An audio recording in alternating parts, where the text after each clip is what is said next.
స్థానాన్ని, తనకు కావలసినటువంటి అర్హతని అడుగుతున్నప్పుడు ఒక మగవాడి రూపంలో ఆమె అడిగినట్టుగా, అంటే ఒక మగవాడు, it's very difficult to know the perspective of a women through the eyes of a man.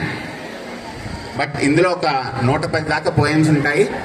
ఈ పోయమ్స్ చాలా కష్టపడి రాసినటువంటివి. నా తల్లిని, నా చెల్లిని, నా భార్యని, నా టీచర్ని, వీళ్ళందరినీ వాళ్ళ దృష్టిలో వాళ్ళు ఏం కోరుకుంటున్నారు అనేటువంటిది రాసినటువంటి పుస్తకం ఇది ఒకటి.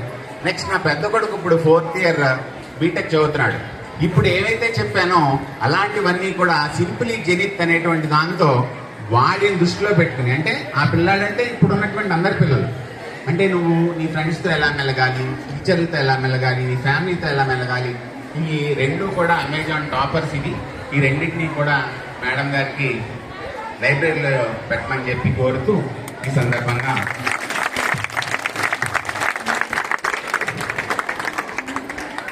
అదండి సాయి ప్రకాష్ గారు. ఆయన ముఖ వర్చస్సు మాకు కనిపిస్తుంది. ఆయన ముఖార విందులోని వర్చస్సు విద్య, మేధావి వర్గానికి చెందిన ఒక మెదడు కనిపిస్తుంది. Is a man of brain and brainy guy. And గట్టిగా చప్పట్లతో ఈరోజు వారు మనకు అందిస్తున్న ఈ విద్యా కానుకను మనం స్వీకరిద్దాం. మా ప్రధానోపాధ్యాయులు వారికి కానుక అందజేస్తున్నారు. Precious internationally he has a fame and name as a poet.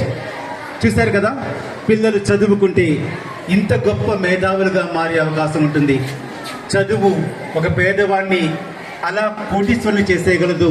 చదువు మాత్రమే ఒక ఇరుకుగా ఆలోచించే ఒక వ్యక్తిని విశాలంగా ఆలోచించే వ్యక్తిగా ఇప్పుడు మన ఈ మేధావిని చేసినట్టు ఒక మేధావిగా మార్చగలదు. ప్రపంచాన్ని